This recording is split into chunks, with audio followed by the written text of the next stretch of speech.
What is up mga boss? Ngayong araw nga pala ay tara samahan ninyo na naman ako at i-upgrade na natin si Tangge dahil medyo nagkaroon tayo ng budget. Let's go!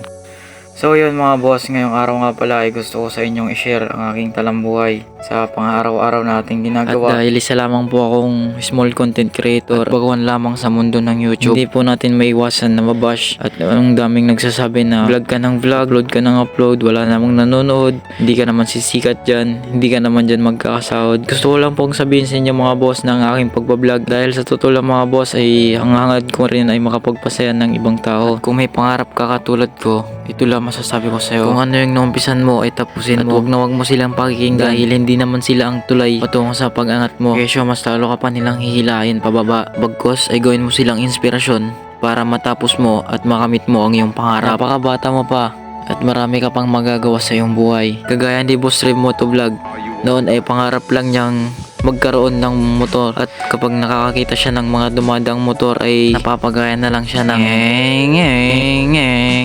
Ginagaya ko yung tunog ng big bike yung parang ganun diba? Putik, nakakatawa kasi yan.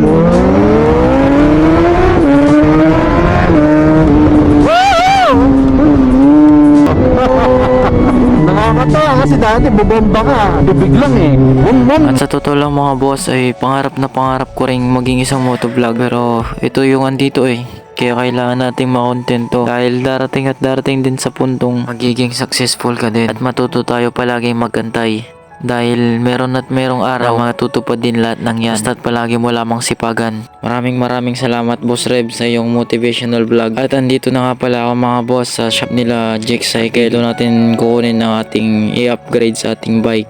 Medyo napaaga nga pala ako dito mga boss dahil excited ako makuha ng ating pinag-ipunang pyesa.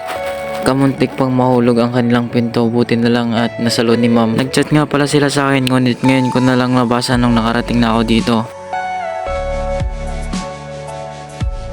At sobrang dali lamang po hanapin ang kanilang shop dahil katabi lamang ito ng highway. Dito banda nga pala mga boss pinapacheck na sa atin ni ma'am kung goods ba yung shifter. At okay naman siya mga boss. Salamat sa smooth deal ma'am. At habang tayo ay pauwi na, bigla akong nakita itong si tatay.